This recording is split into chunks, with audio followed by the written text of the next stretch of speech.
la penje sangye dumpashu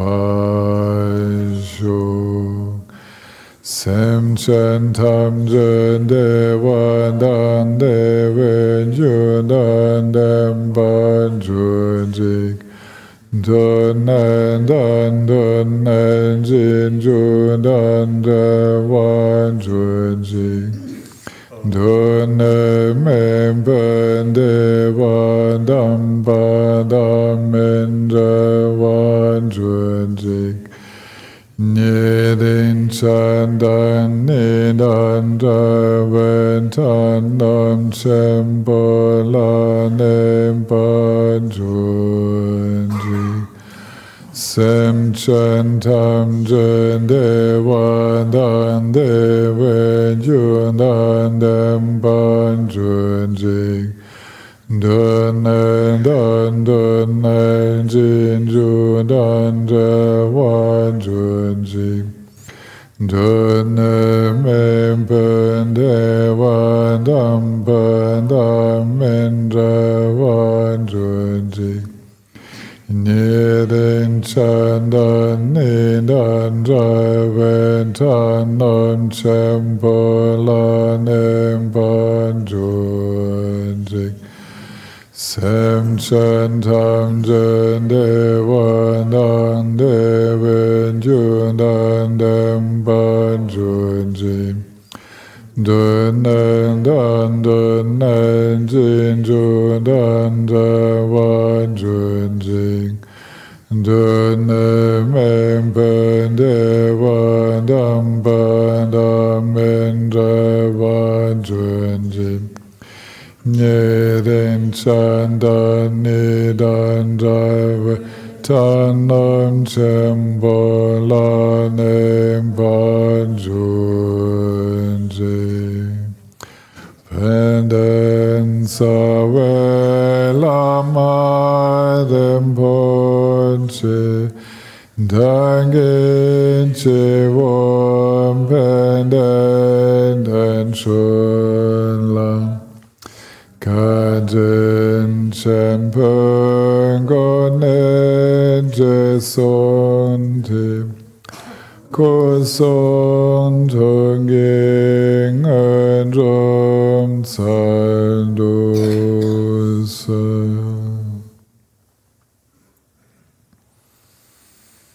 Also nochmals herzlich willkommen zu jetzt unserem dritten Grundkurs von insgesamt 20, die wir vorhaben.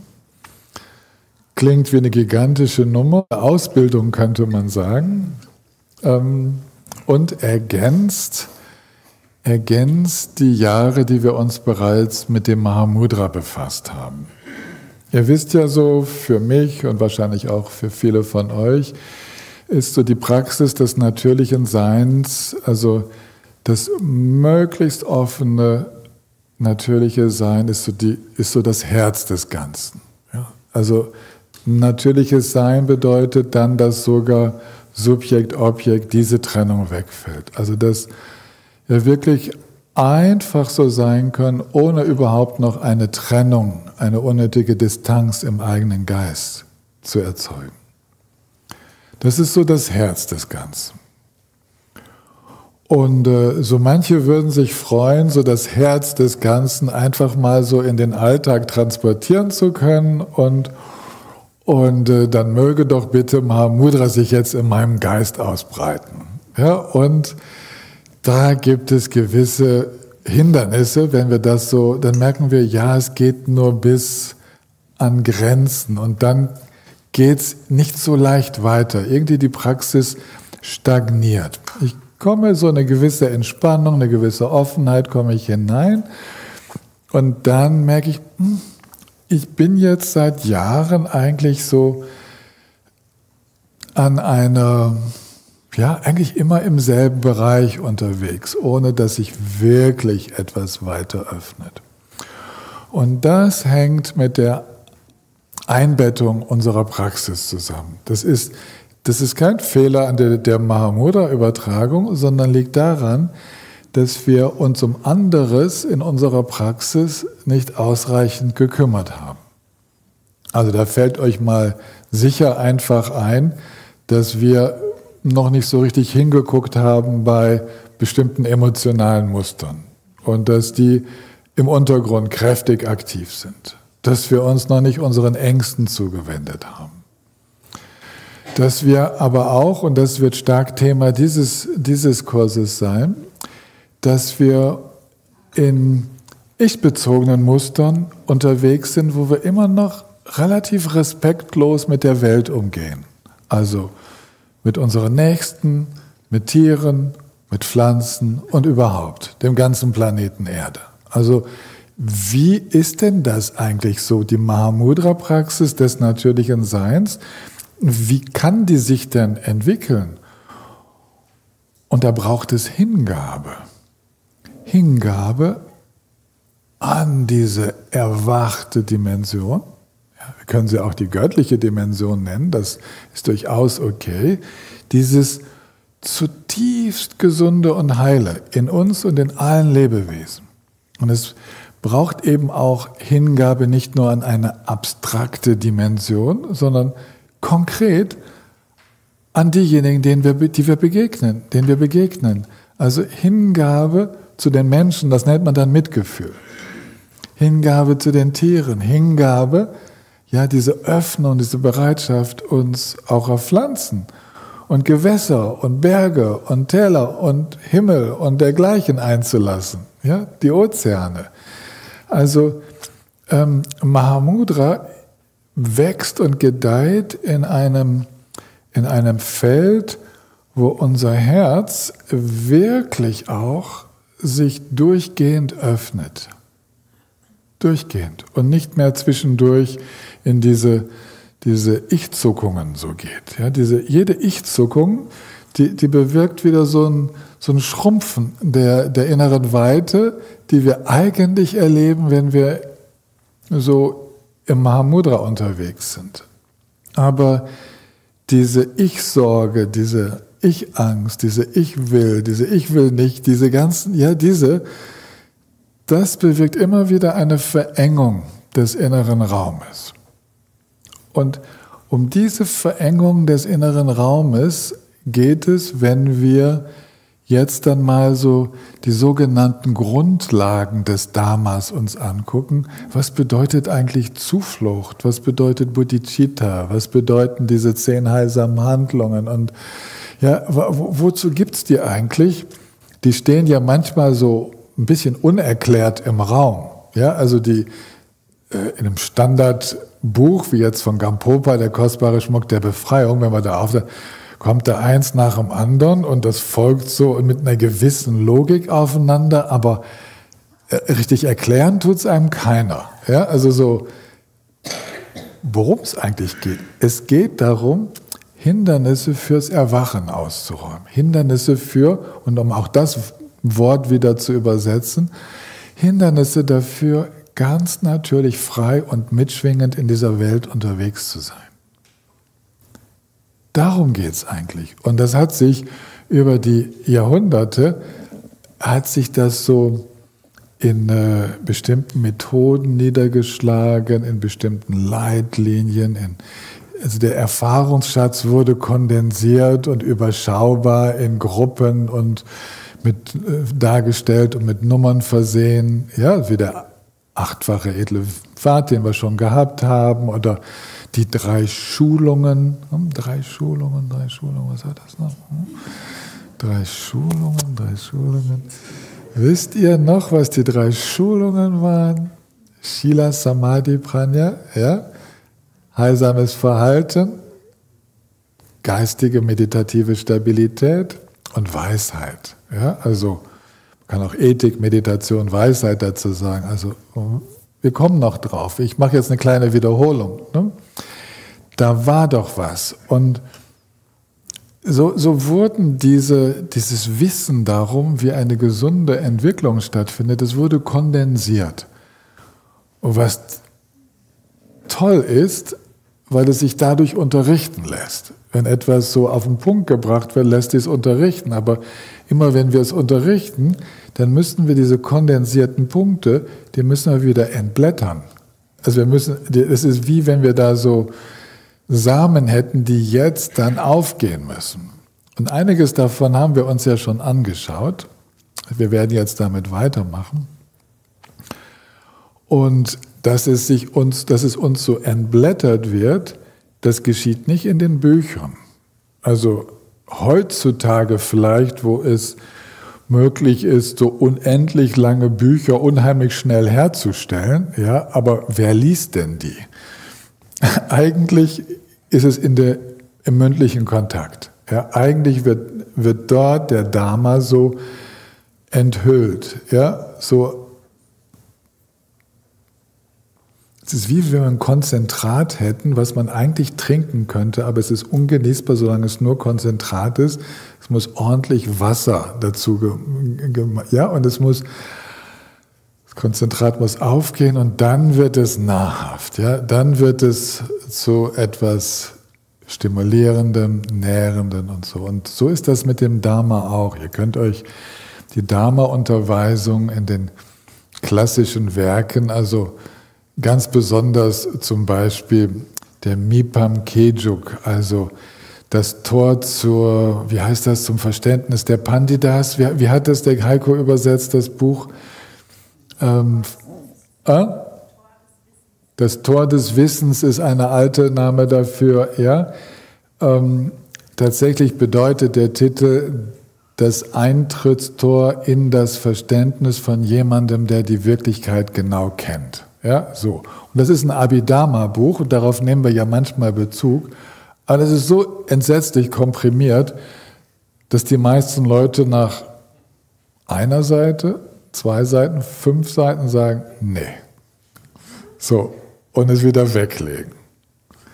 Aber Abhidharma ist einfach die höchst konzentrierte Ausgabe von Dharma. Das ist einfach da, wo die Dinge so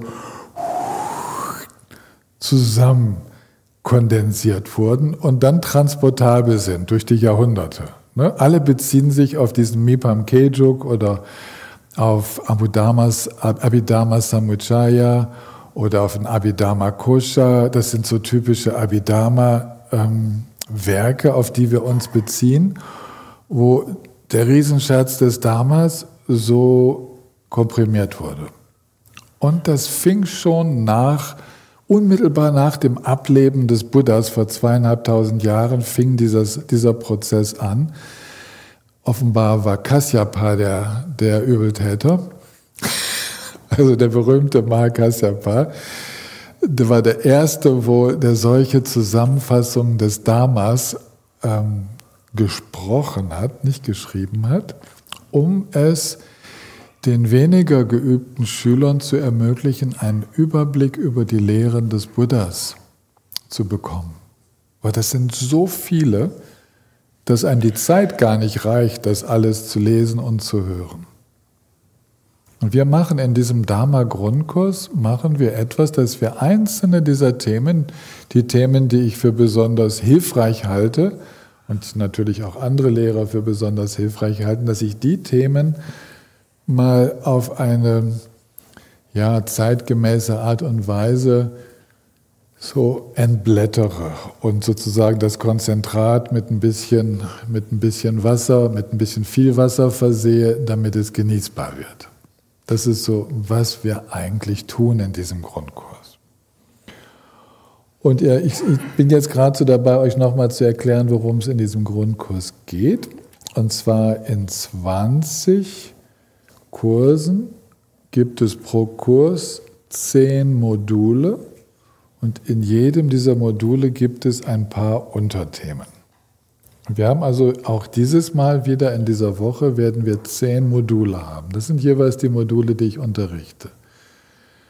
Das heißt, wir haben in 200 Modulen haben wir so die Essenz, das, was mir so rückblickend erscheint, was sich in den Jahren so bewährt hat, dass wir das im Unterricht ansprechen, zusätzlich zu dem Mahamudra, was so wie so Das ist, was im Kelch ja, so getragen wird, im Zentrum. Da, wo bei einer Blüte die Energie sitzt, da, wo tatsächlich die gesamte Kraft geballt ist, aber die braucht die umgebende Blüte. Ja? Also es geht nicht nur darum, sich mit der Essenz zu befassen, und eine Blüte braucht die umgebenden Blütenblätter, der Samen braucht sie, braucht die Wurzeln, braucht ja, diese Verwurzelung unserer Praxis. Das brauchen wir. Wir brauchen eine gut verwurzelte Praxis, um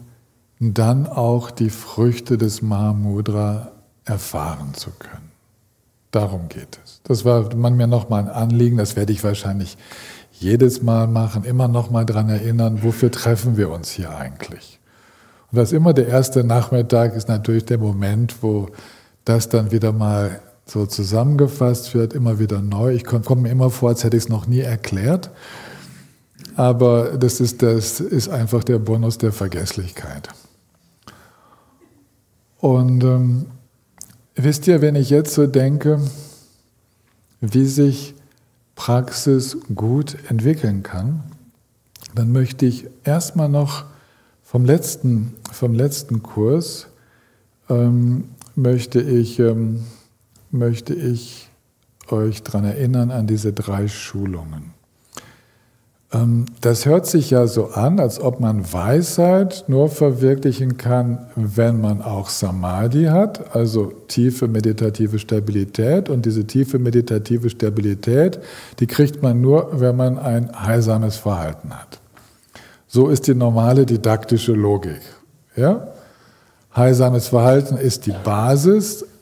Dank eines aufgeräumten Lebens, wo wir andere nicht mehr schaden und uns nicht schämen müssen, wir für unser Verhalten uns nicht verstecken müssen, Angst vor nichts zu haben brauchen, entwickelt sich Geistesruhe. Die Geistesruhe klärt den Geist, und weil der Geist klarer wird, sehen wir deutlicher und beginnen zu verstehen. Macht Sinn, ist logisch. Jetzt wollen wir mal kurz darüber sprechen, dass es auch Ausnahmen gibt. Es gibt Menschen, die sich respektlos verhalten und trotzdem Phasen von erstaunlicher Geistesruhe haben. Das ist gar nicht ausgelöst. Es ist nicht, dass es das nicht gibt. Es gibt es. Es gibt recht respektlose Menschen, die höchst unabgelenkt Unfug machen können. Ja? Also unabgelenktes Sein, unabgelenkt präsent zu sein, das scheint gar nicht so daran gebunden zu sein. Das können sogar Kinder vor ihrer Spielkonsole. Ja? Also unabgelenktes Sein an sich ist nicht so etwas, was direkt mit dem ethischen Verhalten zu tun hat. Aber unsere Definition von Samadhi ist ja eine andere. Wisst ihr noch, Definition von Samadhi? Nein, Marianne. Marianne, du weißt es. Ja, das unabgelenkte Verweilen im Heilsamen. Ja, nicht in irgendeinem Schrott. Ja? Unabgelenktes Verweilen im Heilsamen. Und das Heilsame ist das, was tatsächlich Herz und Geist öffnet. Das ist, was heilsam ist. Und was dann noch heilsam auf die Zirkulation der subtilen Energien wirkt. Also dass auch der Körper natürlich mit einbezogen ist in dieses Heilsame. Und dieses unabgelenkte Verweilen im Heilsamen bedeutet heilsam, dass wir in nicht ich-bezogenen Räumen der Erfahrung verweilen. Okay? Das ist nochmal wichtig, sich daran zu erinnern. Wir verweilen in Räumen der Resonanz, des Mitschwingens, des Seins, in denen Herz und Geist offen sind und der Anteil ich-bezogener Regungen so zurückgeht. Der wird entspannt. Das ist nicht mehr so, dass ich den Vogel beobachte, sondern es ist wie, als ob das Zwitschern in mir stattfinden würde. Ja, so. Es ist nicht mehr so, dass ich vor einer Wasserfläche sitze und ich fühle mich so total getrennt von Wasser und Ufer und so. Ja, Das ist Samadhi. Samadhi ist das Aufgehen in Geisteszuständen, wo die greifenden Geistesbewegungen mehr und mehr nachlassen, weniger werden. Ja, die greifen bedeutet auch die distanzierenden von Subjekt zu Objekt. Diese Bewegungen werden weniger. Deswegen ist es so heilsam, weil weniger Stress aufgebaut wird. Wir sind nicht dabei, mit hoher Anspannung etwas zu untersuchen oder mit hoher Anspannung ein Ziel zu verfolgen, sondern ganz im Gegenteil. Samadhis sind Zustände, wo die Kontrolle nachlässt und der Geist trotzdem gesammelt bleibt. Und das kann er nur, wenn die ich-bezogenen Muster, die immer wieder den Geist hin zu den Sinnesobjekten lenken, hin zu den Gedanken, die Gedankenketten entstehen lassen, dass diese ich-bezogenen Muster halt entspannt werden. Und jetzt, weil ich nochmal in der Mitte anfange, jetzt können wir verstehen, dass das genau voraussetzt, dass wir natürlich auch in unserem Handeln genau solche ich-bezogenen Muster entspannen. Also, dass wir so unterwegs sind im Alltag, dass wir unserer Zimmerpflanze mit Respekt begegnen und ihr vielleicht sogar Guten Morgen sagen. Das muss nicht sein, ne? Das ist nur Quatsch. Aber ja, das mache ich tatsächlich. Und warum nicht? Ja, also Respekt und dass es uns was angeht, ob sie genug Wasser hat oder nicht. Und dass wir schauen, ja, ob unser Nachbar auch schon seinen Kaffee eingeschenkt hat. Und also einfach dieses Miteinander. Immer wieder dieses Miteinander. Und also nicht so stark ich-bezogen, dass ich nur an meinen Kaffee und mein Müsli denke. Steht ja, das macht doch Sinn. Das ist eine Grundhaltung, die durchs Leben durchgeht, dass ich nicht auf meinen eigenen Vorteil als das Allerwichtigste bedacht bin. Wenn das so meine Grundhaltung ist, dass ich im Wir-Modus unterwegs bin.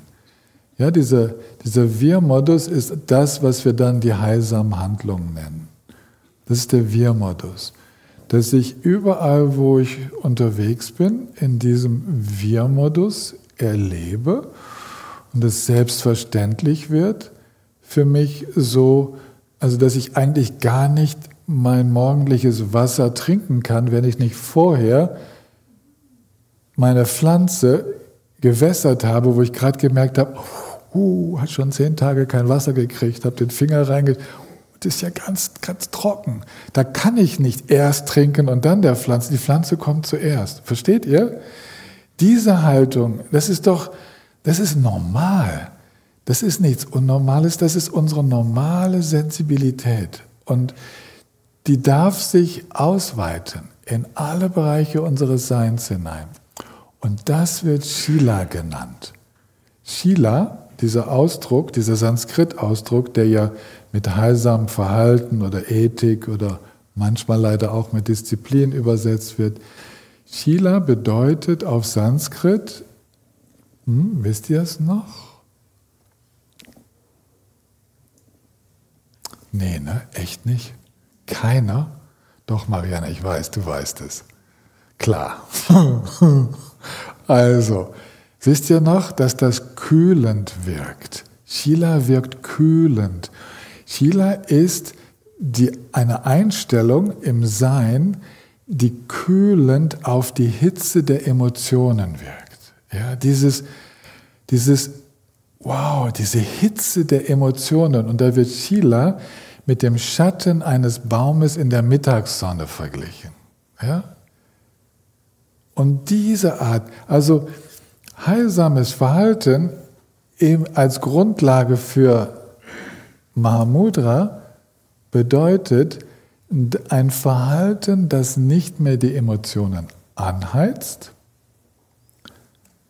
sondern Raum gibt, entspannt, in diesem Sinne kühlend wirkt. Für uns hier in diesen Breitengraden ist kühlend nicht unbedingt so ein attraktives Wort. Es ist oft hier zu kühl, ja? Also gerade hier oben, bei uns ist es eher mal zu kühl als zu warm, aber ihr wisst, das Beispiel kommt aus Indien. Ne? Und da tut Kühlung Not. Ja? Also das ist ganz, ganz wichtig. Und da wurden die Emotionen mit Hitze, mit Feuer verglichen und das, was verzehrend und austrocknend wirkt. Und da braucht es die Feuchtigkeit des Mitgefühls und die kühlende innere Haltung, die ich jetzt dieses Wir-Gefühl nenne. Ja? Also unterwegs zu sein mit einem Gefühl für alles, was mich umgibt. Und wenn wir also so unterwegs sind, dann ist klar, wenn wir uns dann zum Meditieren hinsetzen, dass uns das leicht fällt. Wir sind nicht aufgewühlt von den ganzen ich-bezogenen Tralala, was uns den Tag über beschäftigt, sondern wir waren den Tag über im Wir unterwegs und dann können wir uns sehr leicht in die Meditation setzen und sehr, sehr leicht den Übergang finden. Wenn das nicht der Fall ist, dürfen wir hinschauen und mal gucken, welche der Gedanken, die mich beschäftigen, unnötigerweise sich um mein eigenes Wohl und Wehe drehen. Ja? Also, dass wir das bemerken, nicht mit Scham und Schuld und ach, schon wieder so ich-bezogen und so, sondern einfach nur, ich schaue da auch drauf. Weil es gibt in den Projekten, die ich unterstütze und so, da gibt es natürlich, die haben immer so, das sind für alle, das sind gemeinnützig und so. Aber wenn sie mich aufwühlen, dann ist es nicht das Gemeinnützige an den Projekten, was mich aufwühlt, sondern meine Identifikation damit. Ja, und da muss ich hingucken. Wie weit ist es für mein Ich-Gefühl wichtig, dass etwas so läuft und nicht anders? Und wie ich das finde und nicht finde und haben möchte und nicht haben möchte. Also da hinzuschauen, das lohnt sich. Und das dann zu entspannen. Dann stellt sich mehr und mehr Samadhi ein. Dann stellt sich ruhiger Geist ein und klar, dann kommt es zur Weisheit. Jetzt habe ich euch so den Zusammenhang vor allen Dingen zwischen heilsamem Sein, also diesem Wir-Sein und der Geistesruhe und der geistigen Weite und Offenheit dargestellt. Jetzt ist es durchaus so, dass wir manchmal auch Menschen begegnen, die ganz schön weise sind, die ganz schön viel erkannt haben und trotzdem nicht besonders ethisch handeln und auch irgendwie nicht besonders über Geistesruhe verfügen. Das gibt's auch, muss man einfach auch mal sagen, oder? Gibt Schlaumeier, ja? Gibt auch Menschen, die alles absorbieren, die unglaublich viel lernen, ohne sich je zur Meditation zu setzen. Ja? Also die auch Dharma unglaublich gut wiedergeben können und trotzdem eigentlich keine belastbare Praxis haben, die unter Umständen sogar Missbrauch treiben und ethisch gar nicht so super unterwegs sind. Und hey, ja, also, was ist denn da los? Die haben eine Fähigkeit, aus Situationen zu lernen, erstmal einfach so, durch den Kontakt mit anderen, durch das Lesen von Büchern oder von Sachen im Internet. Es ist so ein bisschen, als hätten sie einen Chat-GPT-Mind, der unheimlich viel aufnehmen, verarbeiten und wieder ausspucken kann. Ja? Das gibt es. Aber wenn diese Menschen sich zur Ruhe setzen, dann begegnen sie ihrem Affengeist. Okay? Dann begegnen sie dem aufgewühlten inneren Geist. Und wenn sie versuchen, in ihrem Verhalten etwas zu ändern, weil sie sensibler werden für das Leid, was sie um sich herum erzeugen, dann merken sie, wie schwierig das ist, in Resonanz zu treten. Und dann fängt die echte Arbeit an, dann fängt eigentlich erst der spirituelle Weg an. Dann muss im Verhalten aufgeräumt werden, dann muss man überhaupt erstmal lernen zu meditieren und dann zeigt sich, dass das, was vorher für Mahamudra gehalten wurde, gar kein Mahamudra war. dass es gar keine echte Weisheit war, sondern angelesene oder gehörte Weisheit oder durch Kontemplation entstandene Weisheit, aber keine Weisheit, die in der Tiefe transformierend wirkt. Das zeigt sich dann.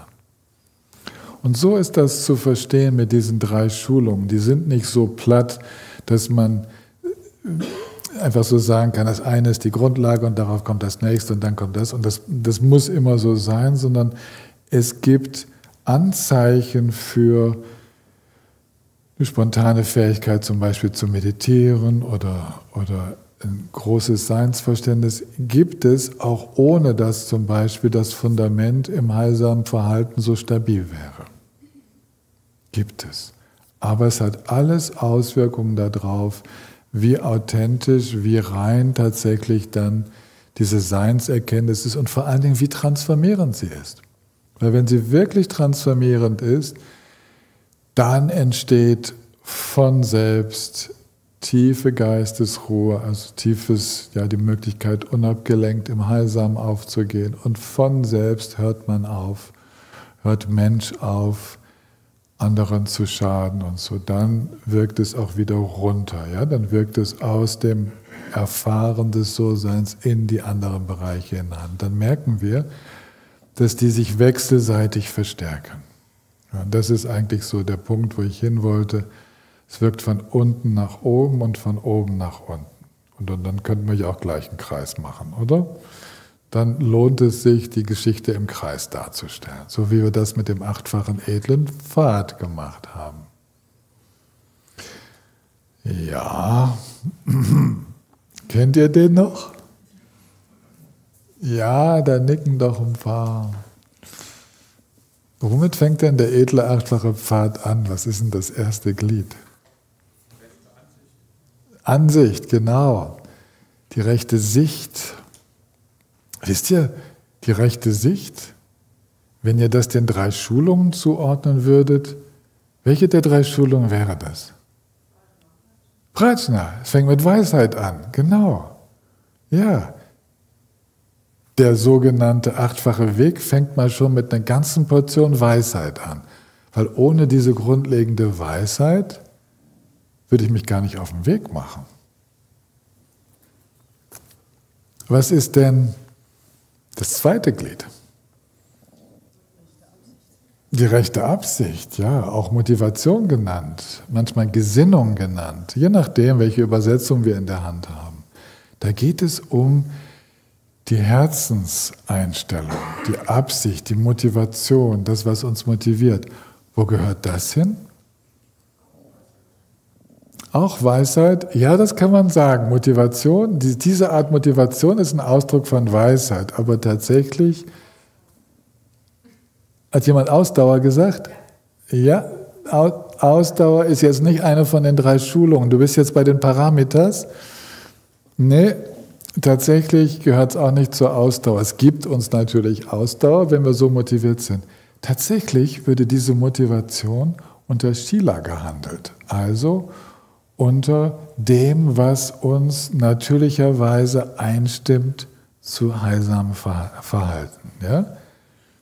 Heilsames Verhalten ohne die entsprechende Motivation geht nicht. Ja, also es ist interessant, ja? Dieser Faktor, der kann verschiedenen zugeordnet werden, ist Ausdruck von Weisem, vom weisem Verstehen.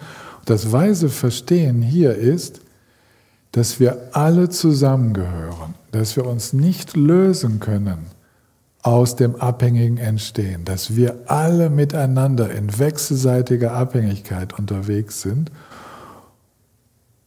und das mitfühlende Sein einfach das einzig Realistische ist. Alles andere macht gar keinen Sinn. Alles andere schadet in diesem systemischen Denken, schadet schlussendlich wieder uns selbst und allen anderen. Und das ist schon spannend, sehr, sehr spannend. Wow. Wie geht es denn dann weiter auf dem 8-fachen Weg? Da kommen dann noch 3 Glieder, die gehören auch nochmal zu Shila. Wisst ihr noch? Weißt du es noch, Alexander? Hast du sie noch auf dem Schirm? Ungefähr? Rechtes Handeln, rechte Rede, rechter Lebenserwerb. Ganz genau. Und das ist alles, was mit heilsamem Handeln in dieser Welt gemeint ist. Da gehört die Kommunikation mit dazu. Und die Art, wie der Buddha das damals strukturiert hatte, wir sind im Wiederholen. Ne? Heute wiederhole ich eine Menge vom letzten Mal. Die Art, wie das der Buddha formuliert hatte, war, dass die grundlegende Sicht der Dinge, diese Weisheit, mit dieser Motivation, mit dieser Gesinnung, zum Wohle aller unterwegs zu sein, dann notwendigerweise dazu führt, dass ich respektvoll spreche, respektvoll handle und einen Lebenserwerb nachgehe, der ebenfalls so wenig wie möglich Schaden anrichtet und so heilsam wie möglich ist. Und dann kommen wir in die Glieder, die wir der Samadhi-Schulung zuordnen würden. Wo geht's denn da lang?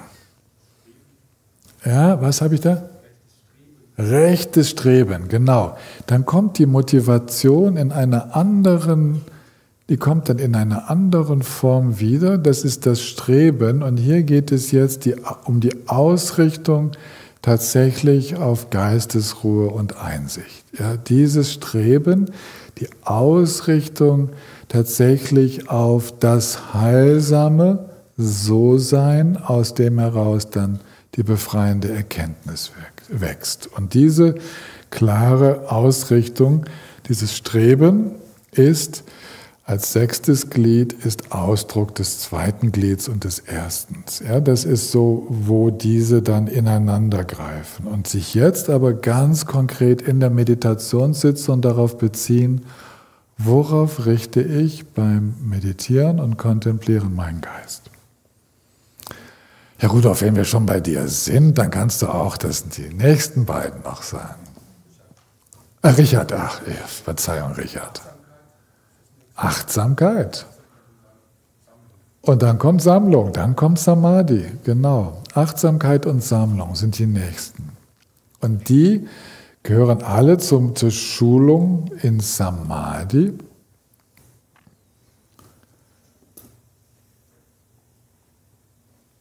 Streben führt dazu, dass wir eine Achtsamkeit entwickeln und da ist das Unabgelenkte mit drin und dann wird Achtsamkeit zu Samadhi. Samadhi ist per se unabgelenkt. Der Unterschied zwischen Samadhi und Achtsamkeit ist, dass Achtsamkeit noch auf Anstrengung beruht, während Samadhi quasi keine Anstrengung mehr braucht. Das sind offene Geisteszustände, die sich dann natürlich einstellen, weil der Geist so vertraut wird damit, im Heilsamen zu ruhen, dass das von selbst stabilisierend wirkt. In Samadhi sind immer Kräfte aktiv, die diesen Geisteszustand, diese Erfahrung von innen heraus ganz von selbst stabilisieren. In einem Samadhi braucht sich niemand darum zu kümmern, den Samadhi zu stabilisieren.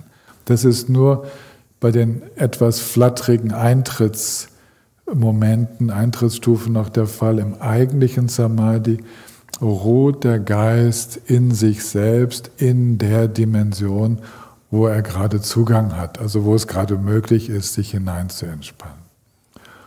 Und in diesen Samadhis, so wie der Buddha das verstanden hat, entsteht ein Sehen. Einige von euch erinnern sich an Satipatthana, Anapanasati, die 4. Gruppe des Untersuchens der Dharmas, wo wir dann beginnen, Zusammenhänge zu erkennen, die Prozesshaftigkeit des Seins wird offenkundig, dass da kein Ich zu finden ist, wird offenkundig, dass es gar keine Kontrolle braucht, dass die Trennung überflüssig ist zwischen Subjekt und Objekt. All diese Dinge, die werden offenkundig. Und das ist wieder Glied Nummer 1. Damit sind wir bei der Weisheit. Eigentlich ist nur dieses erste Glied wirklich Weisheit. Bei Motivation, bei dem zweiten können wir diskutieren, wo es hingehört, denn eigentlich ist die Motivation das, was allen anderen Gliedern die Kraft gibt. Eigentlich ist es der Motor für alle.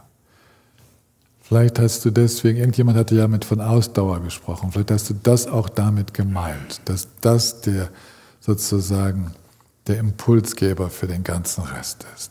Da sitzt der Saft, ne? Dort, wo die eigentliche Motivation ist. Und deswegen werden wir uns diese Woche auch relativ viel mit Bodhicitta befassen und schauen, was ist eigentlich so in unserer Sprache, wie können wir das ausdrücken, wie können wir Zugang finden zu einer Motivation, die nicht aufgesetzt ist, sondern die aus dem Herzen kommt. So. Okay. Und jetzt habe ich mir aufgeschrieben, das habe ich euch ja im Skript auch zugeschickt. Jetzt könnten wir das Ganze zusammenfassen mit diesem berühmten Dreisatz vom Buddha.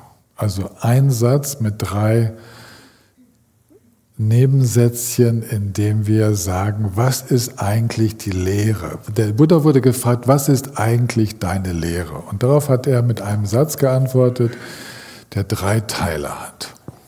Nach dieser Steilvorlage ihr habt schon Intus, oder? Ja, vermeide das Schädliche, kultiviere das Heilsame und meistere deinen Geist. Das Wort, was er benutzt hat, war wirklich meistern. Das kann man sogar als bezähmen übersetzen. Damit meint er wieder die Kleshas. Moderne Übersetzer trauen sich manchmal auch, das einfach als öffne deinen Geist oder entspanne deinen Geist zu übersetzen, aber tatsächlich steht da ein Wort, was so viel wie bedeutet, wie einen wilden Geist tatsächlich dann zu meistern oder zu zähmen. Und das ist die Zusammenfassung. Das ist die Zusammenfassung von allem. Und die wird uns jetzt noch ein bisschen mehr beschäftigen, diese Woche. Und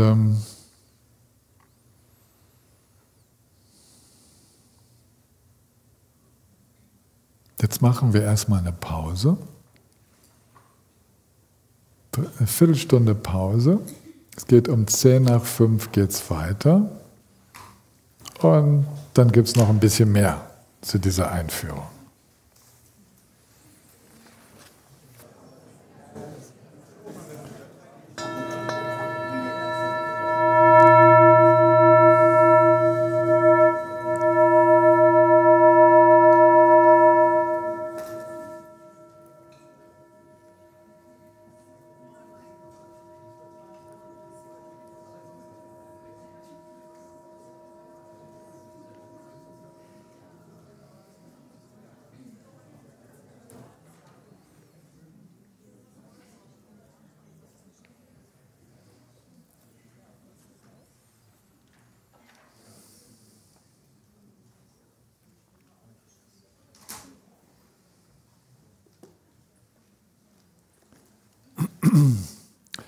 Lasst uns ein wenig miteinander meditieren.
Und lasst uns beim Einsteigen in diese Meditation mal ganz bewusst diese Wir-Haltung in den Vordergrund stellen. Ganz bewusst. So, das ist jetzt in diesem Sein, in diesem natürlichen Sein, dass wir so ganz bewusst uns öffnen für dieses Miteinander-Sein, Teil des Ganzen sein.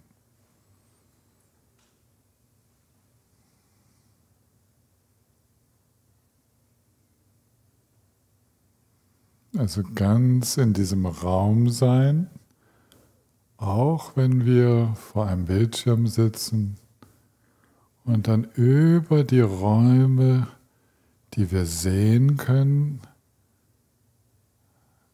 die gedachten Räume jenseits der Mauern mit dazu nehmen.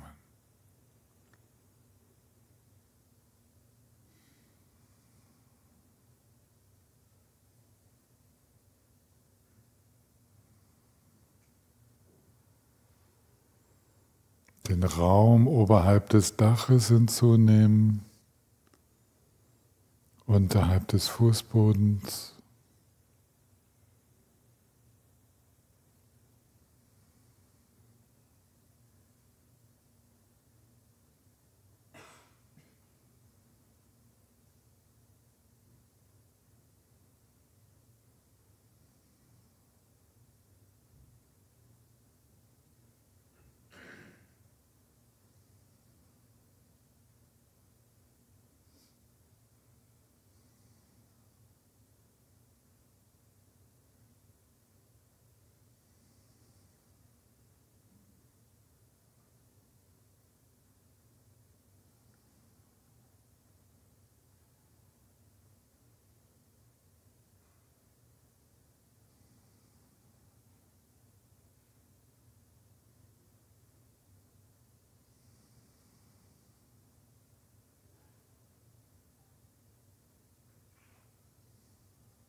Und wenn wir jetzt spüren, wie wir atmen, lasst uns in diesem Miteinander atmen. Ein Miteinander, was wiederum durch alle vermeintlichen Grenzen hindurch atmet.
Ihr merkt vielleicht, dass wir jetzt eigentlich nur die Sicht geändert haben. Wir betrachten unser Hiersein etwas anders.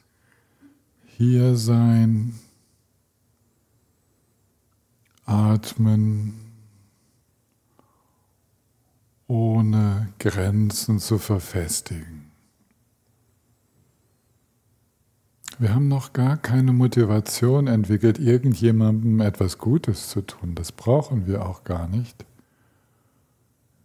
Es geht vor allen Dingen darum, unser natürliches Verbundensein, Verwobensein zu spüren.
Wir können uns immer wieder mal daran erinnern, in diesem Wir, in diesem verbundenen Sein zu atmen, zu spüren,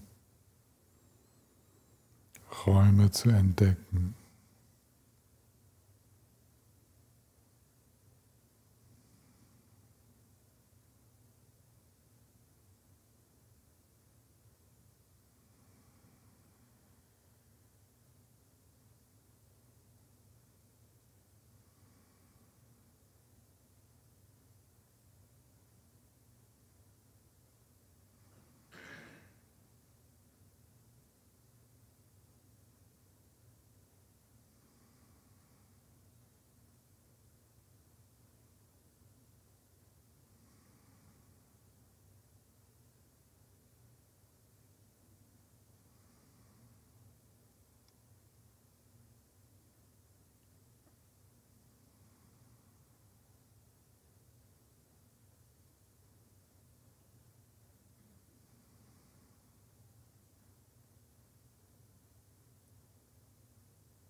Und wir teilen diese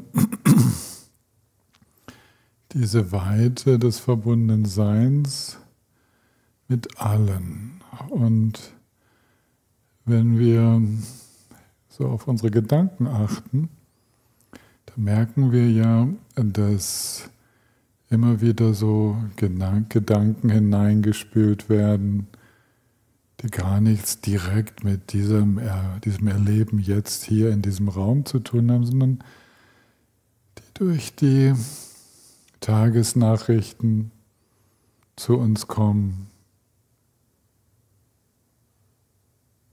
Und stabile Geistesruhe, also geistige Stabilität, meditative Stabilität bedeutet, dass was auch immer die Denkvorgänge so hineinspülen in unser Bewusstsein, aufsteigen lassen, dass wir genauso offen und verbunden weiteratmen.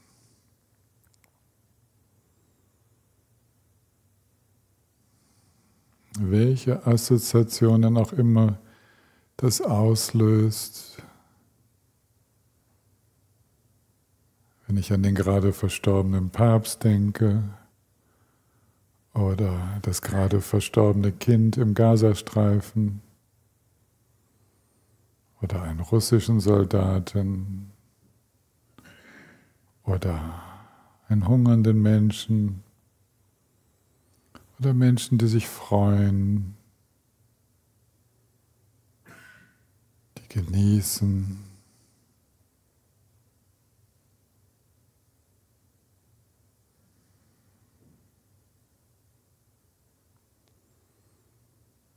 Es ist eine Grundhaltung des offenen, verbundenen Seins ohne irgendeine Berührungsangst. Also das wäre so das Ideal.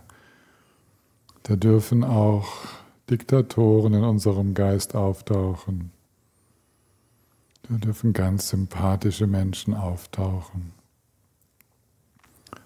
Und dieses weite, verbundene, spürende Sein zuckt vor nichts zurück.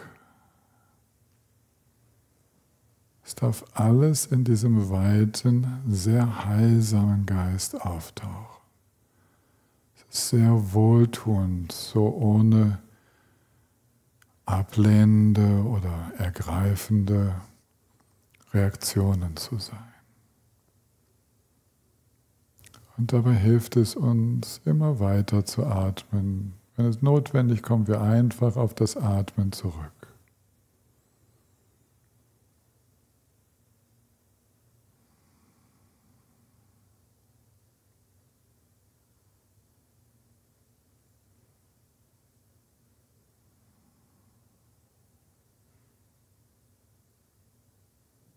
Es ist ein Atmen, emotional gesprochen, eher vom Herzen her oder vom Bauch.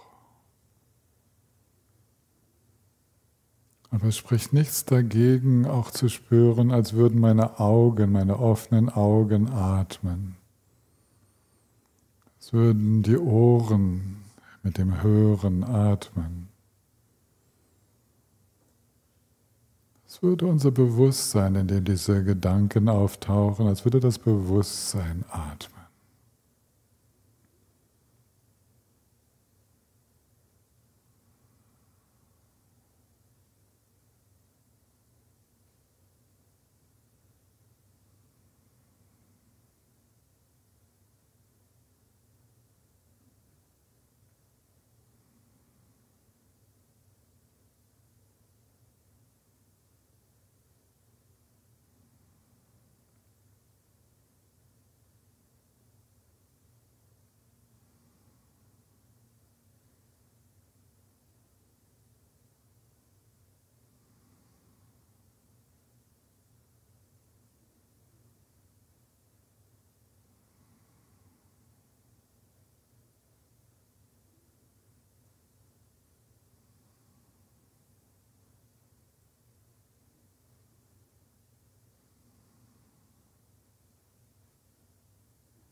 Immer mal wieder ein sanftes, leichtes Erinnern an dieses Wir.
Ich frage mich, wie es euch wohl geht oder ging jetzt in dieser Praxis. Wisst ihr,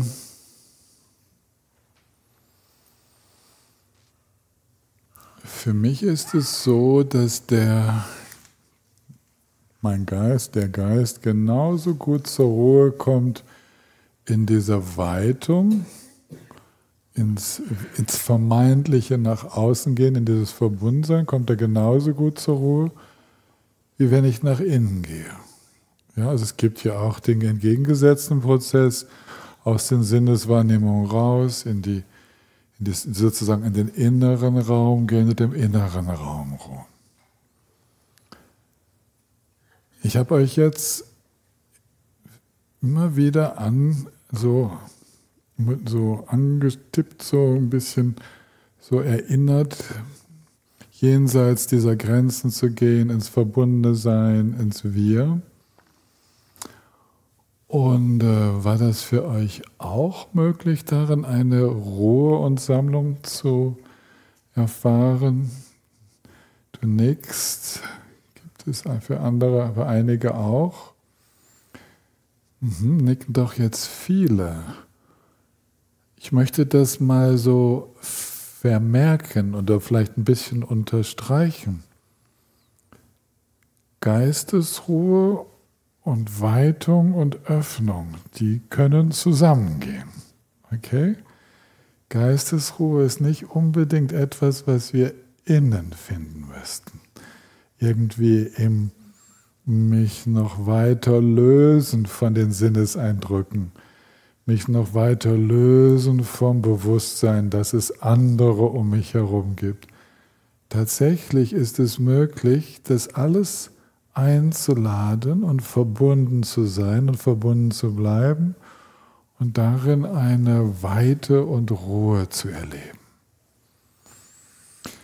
Also dadurch, dass jetzt die Hälfte von euch genickt hat, fühle ich mich ermutigt, weiter zu unterrichten.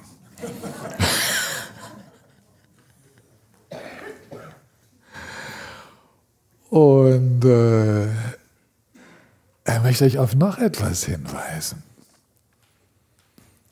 Wir haben den Geist ein wenig gerichtet. Wir haben nicht den Geist, wir haben unsere Aufmerksamkeit ein wenig gerichtet. Ja, durch dieses Wir und dieses Beispiel, so zu atmen, mit einzuatmen, dann auch du über die Wände des Raumes hinauszugehen, über das Dach, über den Fußboden, ja, in die Räume.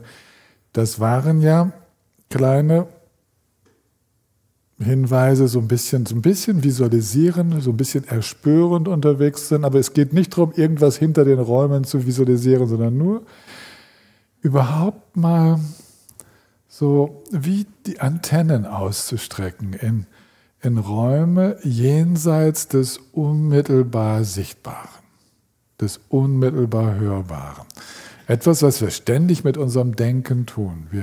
Wir sind ständig in Bereichen unterwegs, die nicht direkt mit unserem Sehen, Hören, Riechen, Fühlen, Schmeckens zu tun haben. Ja, das machen wir ständig. Es ist nichts, was wir nicht könnten. Wir brauchen nur an Zuhause zu denken. Schon sind wir mit all unseren Sinnen woanders. Also wir haben da etwas genutzt, haben uns an eine Möglichkeit erinnert. Und jetzt würde ich sagen, wir haben jetzt nicht irgendwie Mitgefühl entwickelt, oder? Aber es war so etwas wie so ein Vorgeschmack oder es war so etwas wie, vielleicht braucht man gar nicht zusätzlich mehr Mitgefühl zu entwickeln, wenn wir diese Weite und dieses Empfängliche zulassen. Vielleicht ist dann das bewusste Entwickeln von Mitgefühl gar nicht mehr entweder so weit oder gar nicht mehr so wichtig. Ja, wir haben ja jetzt nicht eine riesen Motivation entwickelt, jetzt was Gutes zu tun oder Bodhicitta zu üben oder dieses und jenes. Wir haben nur einfach mal unsere Dimension des Erahnens geweitet in diesen ganzen Raum hinein, in dem wir gerade sind und dann sogar darüber hinaus. Und jeder konnte selber schauen, wie weit das geht und was für Gedanken da auftauchen. Und jeder Gedanke, der auftaucht, ich denke, ihr hattet vielleicht ein paar Gedanken.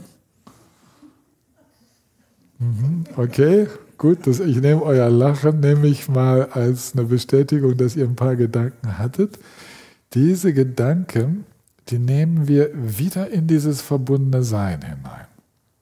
Und ich habe ja extra so ein paar Anregungen gegeben, ne, aus den News, so was die meisten Menschen gerade so beschäftigt. Und da kann man ja sehen, wie wir so, was das in uns macht, dass das so Regungen, kleine Wellen im Bewusstsein, so assoziative Felder erscheinen lässt, spürbar werden lässt. Und dann ebbt es auch wieder ab und dann ist vielleicht Ruhe, dann kommt was anderes. So. Wir haben eine Praxis der Geistesruhe ausgeführt, in der wir mit einer leichten Veränderung der Sicht gearbeitet haben. Okay? Diese leichte Veränderung der Sicht habe ich stimuliert durch dieses Sprechen über Raum und Miteinander verbunden sein, jenseits der Wände gehen und dann so. Und dann war es mir ein Anliegen, in diesem Raum nicht einfach abzuhängen, sondern diesen Raum, dass der weiter dynamisch sein darf. Ja, dass wir nicht anfangen, diesen Raum jetzt auch wieder irgendwie zu verfestigen, sondern der bleibt dynamisch. Und was ist das Dynamischste, das Normalste in unserem Geist? Das ist doch das Denken. was auch immer da auftaucht, ja, was auch immer an Geistesregungen auftaucht.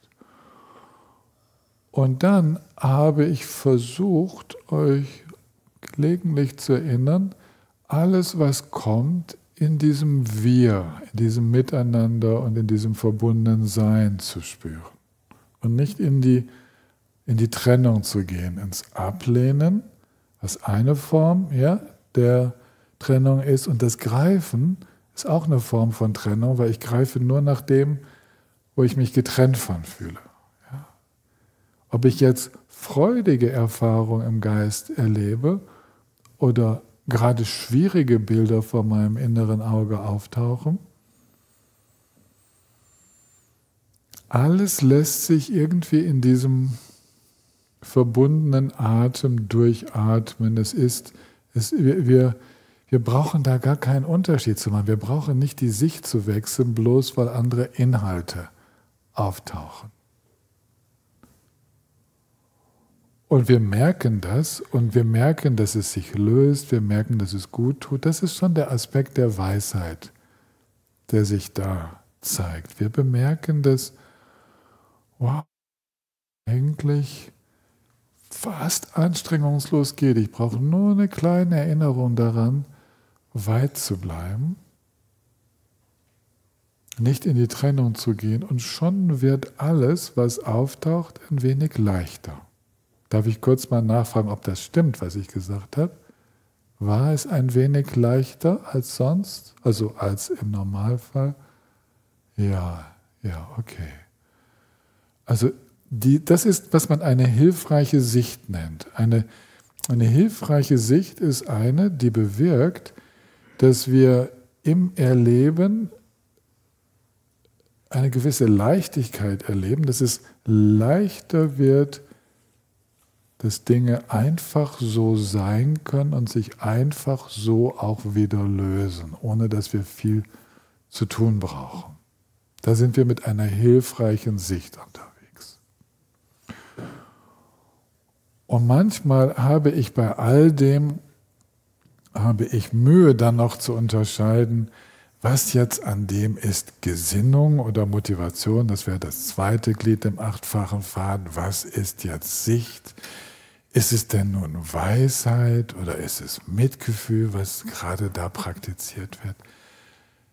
Es kommt alles so zusammen und wir haben eine Einheit erfahren können, ein Verweilen in einer heilsamen Sicht, in einer Sicht, die uns gut tat, ohne etwas ausgrenzen zu müssen und haben dabei sogar noch Geistesruhe so ein bisschen erlebt. Ja? So ein entspanntes, offenes, durchlässiges Sein, in dem alles sein konnte. Ich habe jetzt nicht gerade die stärksten Hämmer aktiviert, aber immerhin habe ich doch den Gazastreifen erwähnt und Soldaten und dann aber auch was Freudiges. Und darauf möchte ich euch hinweisen, dass was hier mit Sicht und mit Motivation, Gesinnung gemeint ist, ja, diese ersten beiden Glieder und dann was mit heilsamem Sein, heilsamem Wir-Modus gemeint ist, ja, also heilsames Denken, Kommunizieren und Handeln, dass das alles nicht so schwierig ist.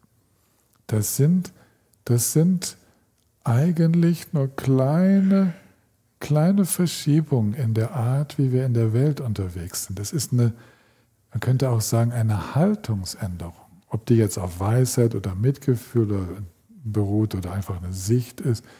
Eine kleine Verschiebung in der Haltung und schon ist Feind nicht mehr so einfach Feind und Freund ist auch. Ja, ist kleine Änderung. Es wird weiter, es wird einfach verbundener. Und es ermöglicht mehr Verständnis. Es ermöglicht, dass wir einander in diesem verbundenen Sein deutlicher spüren können, weicher spüren können, ohne direkt mit Schubladen zu reagieren, also mit Benennungen zu reagieren. Darauf möchte ich euch aufmerksam machen, dass wir es eigentlich mit relativ subtilen Verschiebungen in der Sicht und in der Haltung zu tun haben.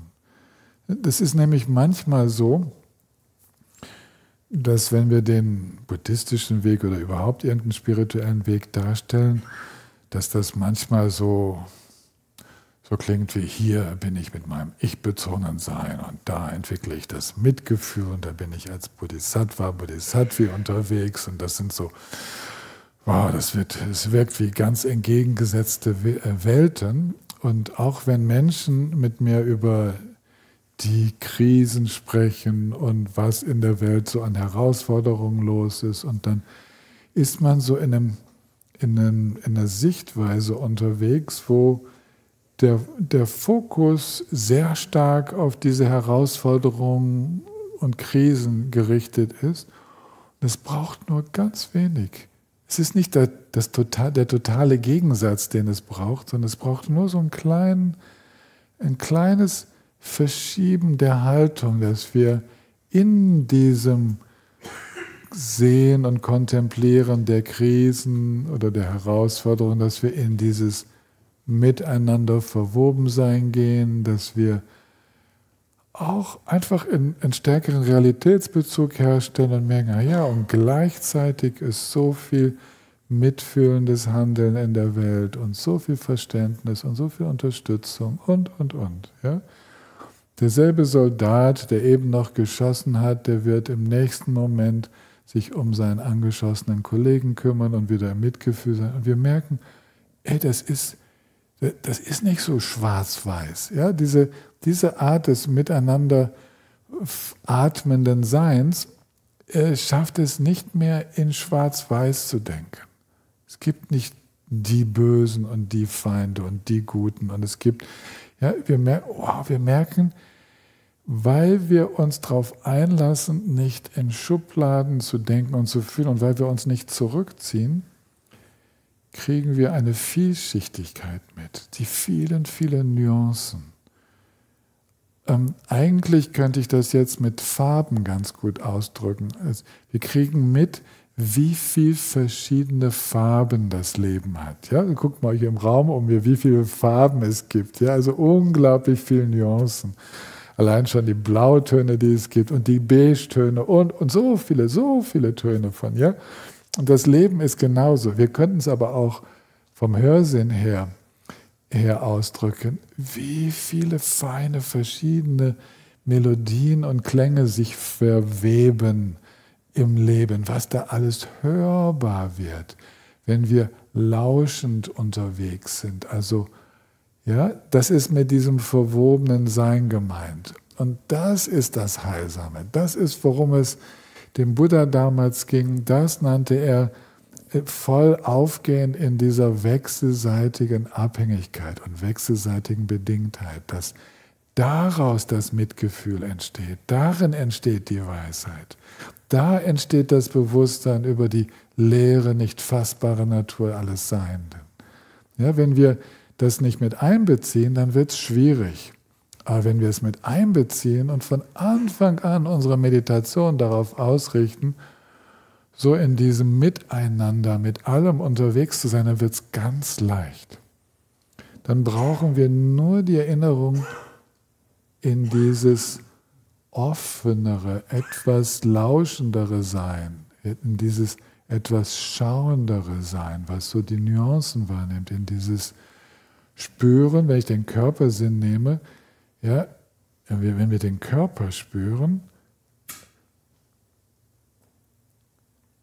da sind so viel unaussprechbare Nuancen spürbar. Also jetzt gerade, wo ich das mache, wie viele Nuancen des Kribbelns ich jetzt gerade im Körper habe. Geht euch das auch so? Allein nur die Dimension dessen, was vibrierend, kribbelnd im Körper gerade spürbar ist.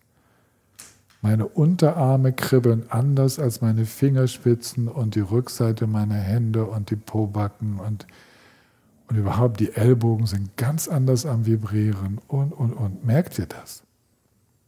Ja? Und jetzt stellt euch mal vor, wir würden so meditieren, dass die ganze Welt unser Körper ist. Stellt euch das mal vor, dass wir mit gar nichts mehr eine Trennung aufbauen, als wäre das alles unser Körper.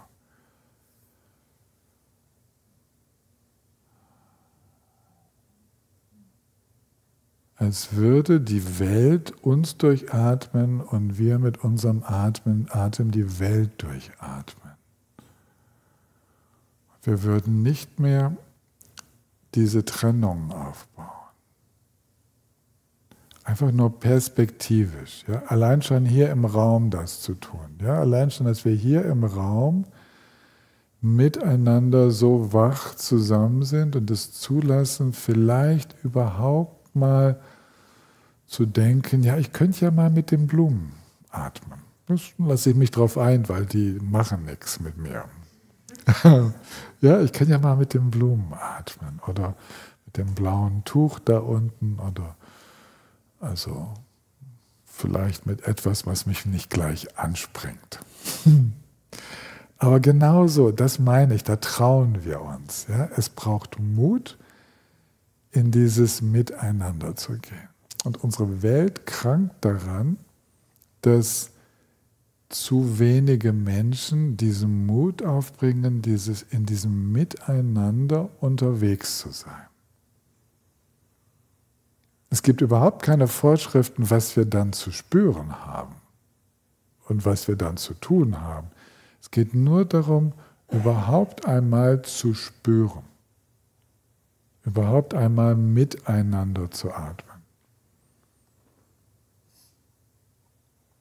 Früher einmal war das so ein Beispiel, wenn ich unterrichtet habe, also zusammen mit den Chinesen zu atmen. Weil das war irgendwie am anderen Ende der Welt, aber jetzt laufen sie durch Titisee. Ja, also die atmen tatsächlich unsere Luft. Und die Inder auch, da gibt es ja jede Menge. Habe ich heute gerade wieder welche gesehen. Vielleicht sind es auch Pakistanis, keine Ahnung, aber ja, dieses Miteinander es passiert ja jetzt vor unserer Haustür.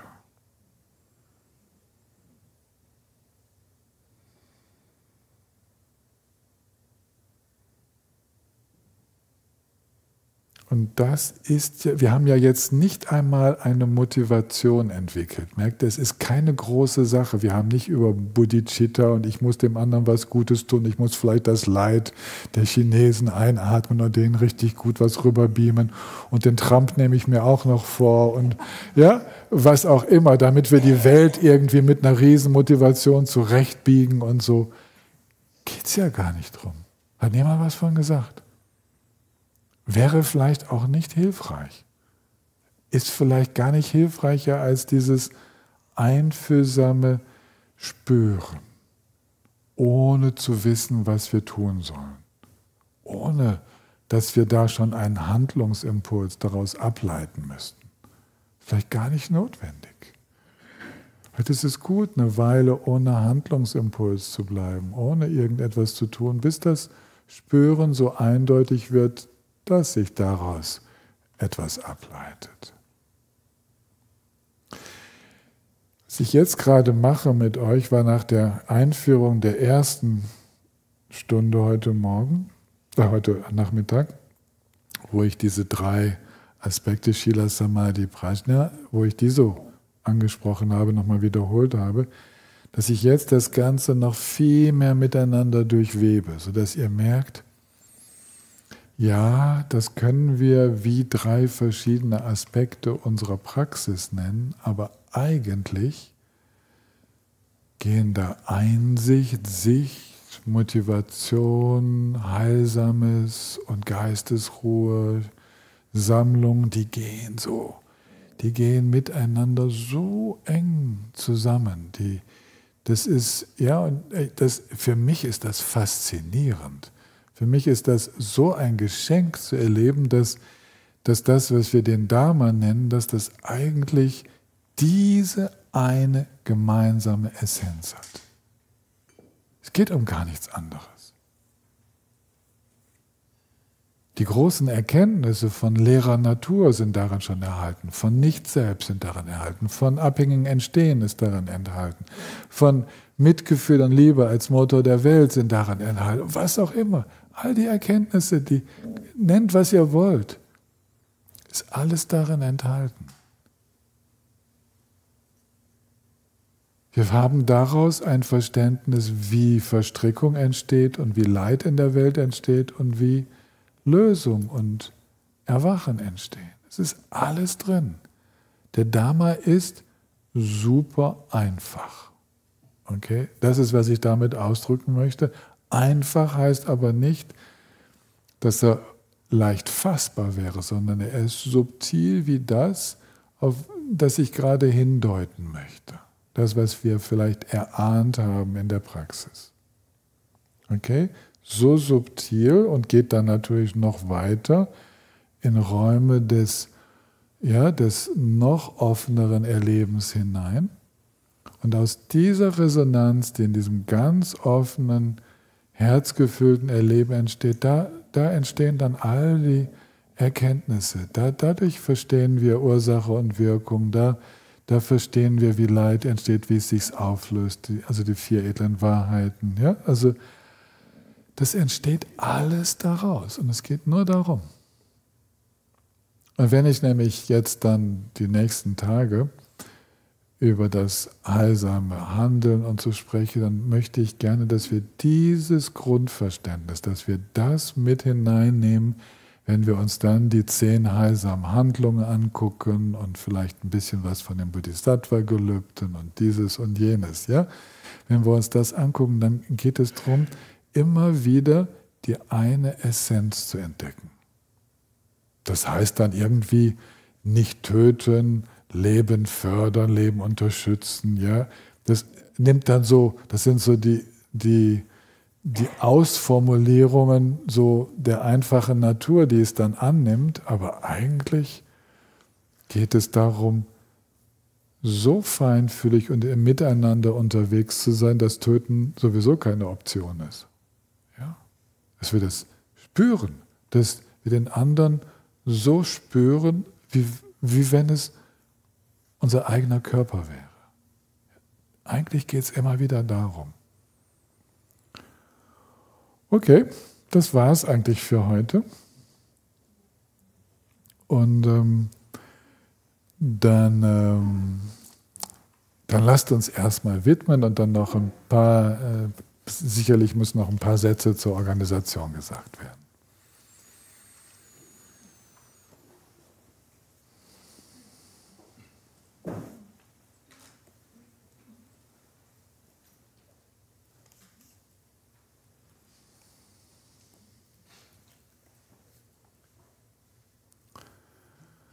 Sunam de tam je sing panin tam ne pejanam pam jene kengana jimbalam tum payi simpen solet o wonder why shoen champem pavunjita kempandang Kunto sampo de yang de shinde den da kunchi chisu de lo jing ge wan den da tam je lam tu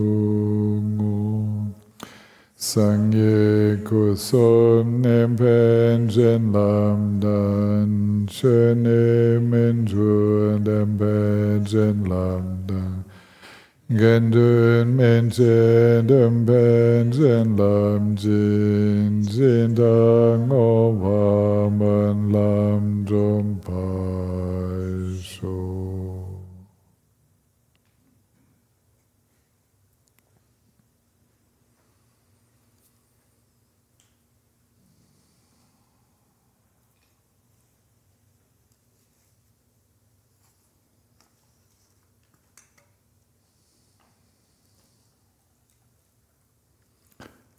Ja, morgen geht's um 9 Uhr mit der Meditation weiter, die ich morgen früh selbst anleiten werde, weil halt unser lieber Heiko nicht da ist. Und wir hatten es doch immer so, dass Heiko auch per Zoom übertragen wurde, aber es gab keine Übersetzung. Ne? Also werde ich schauen, dass ich Er hat es auf Deutsch und Französisch gemacht, dass ich das auf Deutsch und Französisch mache morgen. Und dann, was ich mache, ich setze mich hin und tue irgendwas. Ich meditiere mit euch. Du überlegst dir, ob du kommst oder nicht kommst. Es wird die beste Meditation, die ich je gehalten habe. Mein Auto ist kaputt. Oh, das kaputte Auto, dann schlaf doch hier. Ja, also es wird auf jeden Fall irgendwie eine Meditation. Und ich werde dann schauen, wie es weitergeht. Also solange ich die Meditation selbst anleihe, kann ich in der Zeit natürlich keine Einzelgespräche führen. Deswegen hängt auch kein Zettel an der Wand und ihr könnt euch noch nicht eintragen. Das werde ich mir jetzt nochmal überlegen, wie das gehen kann. Wir werden noch Gruppen bilden, nicht wahr? Es gibt einige von euch, die bereits in den Gruppen sind, die sich ab morgen Nachmittag gemeinsam treffen.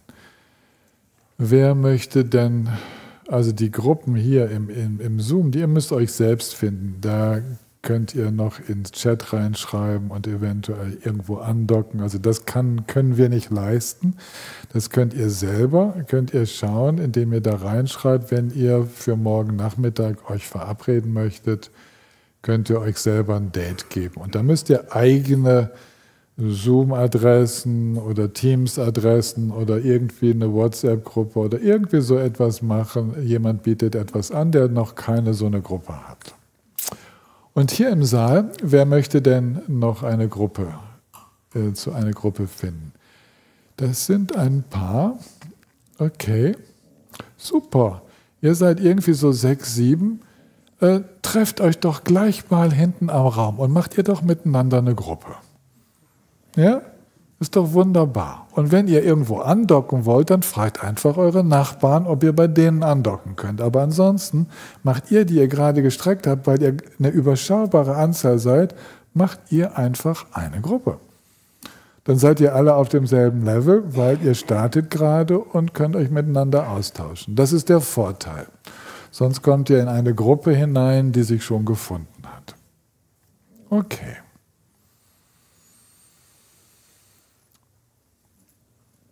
Was gibt es noch zu sagen? Es gibt noch so ein paar Ankündigungen, die ich machen sollte, Tobias, oder? Die alten Parkkarten gelten nicht mehr. Ihr müsst die neuen gelben, wo ihr eintragt, für welchen Kurs ihr überhaupt hier seid. Das muss jetzt eingetragen sein, weil offenbar so ganz schlaue Menschen sich auf Dauer eine TCC-Parkkarte nach vorne reingelegt haben und immer schön reingefahren kamen und dachten, es findet bestimmt gerade irgendeine Veranstaltung statt, dann kann ich hier oben schon parken. Ja, also ihr kriegt jetzt die neuen Parkkarten, wo das Datum drauf eingetragen sein muss. Ja, und egal wie ihr die Veranstaltung jetzt nennt, aber das Datum muss draufstehen. Was noch?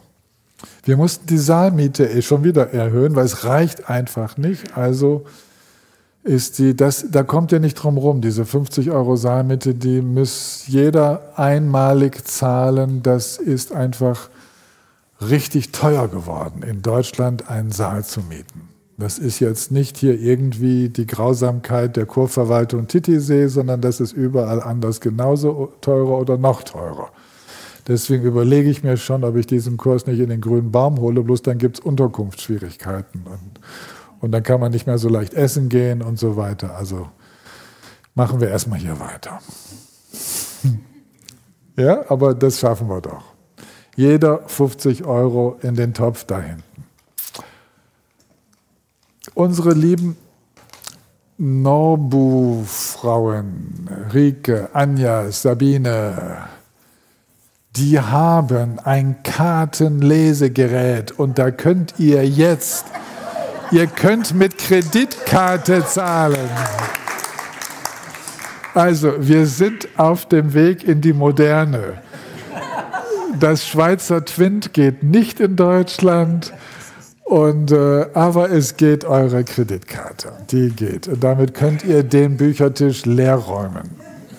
Und übrigens das Buch, was Heiko den ersten Teil übersetzt hat, das heißt das Tor zum Verständnis eines Pandita. Das ist der Panda-Bär. Nein, Pandita war ein Gelehrter in Indien. Ja? Pandita ist ein ganz hoch Gelehrter, so wie ein Geshe, ja? So etwas. Okay.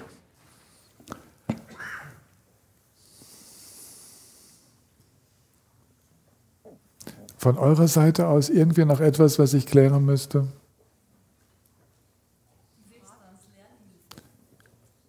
Tristans Lernhilfe. Liegt sie schon aus? Tristans Lernhilfe. Ganz schnell nach vorne bringen, dass ich sie zeigen kann. Ganz schnell nach vorne bringen. Tristan hat Tristan nicht ganz alleine. Tristan, komm ruhig mal hier in den Kamerawinkel zu mir, damit man deinen Gelehrtenkopf sehen kann. Komm, setz dich mal hier hin. Oh, da wollte ich schon immer mit sitzen. Wie war das noch? Was ist denn das? Also, wie war das noch? Das ist der Versuch von 3 Leuten, eigentlich 4, wenn man die Charlie, die Grafik gemacht hat, sowas wie eine Didaktik zu machen. Wie kann man nochmal das wiederholen, was wir hier gelernt haben? Wie kann man es vertiefen? Wie kann man Anregungen kriegen, weiterzudenken? Und das haben wir versucht, jetzt erstmal für den Grundkurs 1 zu machen. Das liegt schon vor. Krass. Ihr könnt euch das da hinten angucken. Und das für einen Fachmann, krass. Also, das heißt schon was. Wie war da nur 2 zum Grundkurs 2? Wird hoffentlich noch kommen.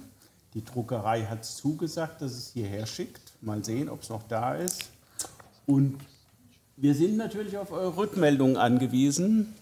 Wird überhaupt sowas gebraucht? Ist es überhaupt sinnvoll? Hilft es euch weiter in der Praxis oder nicht? Nein, ich meine das schon ernst. Wenn du es so auch so spaßeshalber da so machst, also ja, macht einen Sinn. Es ist Arbeit, klar, ist viel Arbeit. Aber wenn wirklich das auch ankommt in dem Sinne, dass es euch bei eurer Arbeit hier im Grundkurs hilft, dann könnte man das fortsetzen. Ansonsten macht es auch nichts aus, das einzustampfen und nicht weiterzuführen. Ich meine das wirklich ganz, ganz ernst. Ja. Also wir machen das, wenn die Marianne ist da beteiligt, dann die Caro, ich weiß nicht, wo sitzt sie. Caro war auch da, da sitzt sie. Da sitzt sie. Und wir haben die Charlie, eine Grafikerin in Graz, die das einfach in eine ordentliche Form. Cool gestaltet. Ja. Nicht so, wie ich versucht habe, das mit meinen Windows 10 Kenntnissen irgendwo hinzukriegen. Und das spricht natürlich ein ganz anderes.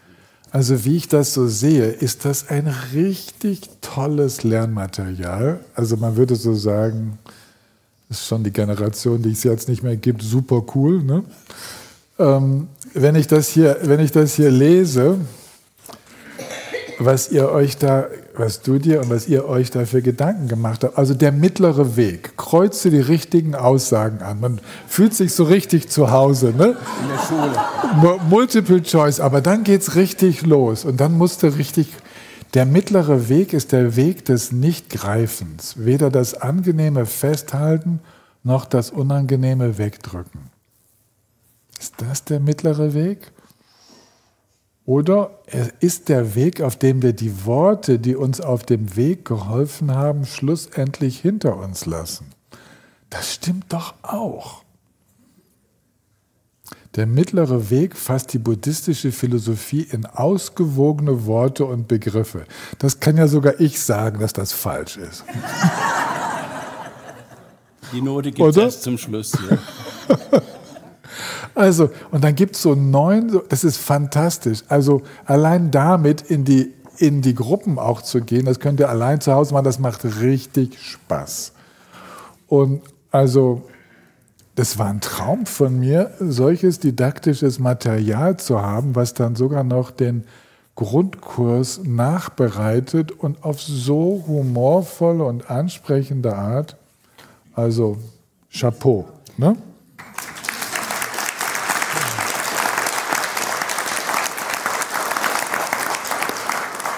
Vielleicht noch eins zu der Arbeitsweise. Wir haben uns immer sehr eng an dem Text gehalten und es ist auch immer genau, auf was es sich auf die Abschrift bezieht. Also die Seite ist angegeben. 95 oder so ungefähr. Das heißt, man kann dann auch gucken nochmal, wenn man sich unsicher ist, da nochmal nachlesen und schauen. Und deswegen ist das immer sehr eng an diese Abschriften gehalten. Also guckt mal. Jetzt könnte ich das ja so machen, wie du das immer machst. Es sind nur 50 Exemplare da, die sind sicher gleich vergriffen. Also, ihr habt es auch, das ist hochgeladen, noch nicht. Wir werden das noch im Norbu Verlag rausbringen, oder wie war das? Ja, wir werden das rausbringen, das ist so gut. Ja, logisch. Ja, logisch bringen wir das noch raus. Wie kriegen die Leute das? Die Armen, die jetzt hier auf Zoom zuhören. Ja, ich denke, dass man es irgendwie hochladen müsste, dass man es auch sich selber ausdrucken kann, also auch wie die Abschriften. Aber das so weit sind wir in der Diskussion noch nicht. Doch, machen wir. Ist entschieden. Wir stellen immer alles zur Verfügung, weil es geht ja nicht darum, ein Geschäft zu machen. Ekayana läuft ja über Dana. Also könnt ihr einfach euer Dana erhöhen. Danke, Tristan. Du hast schon eins, ja? Ich habe, eins liegt im Büro vom Grünbaum. Da habe ich reingeguckt. Ob das meins ist, weiß ich nicht. Aber na komm, lass mal hier die anderen erstmal. Okay, gut. Also einen schönen Abend, macht's gut. Alles weitere morgen.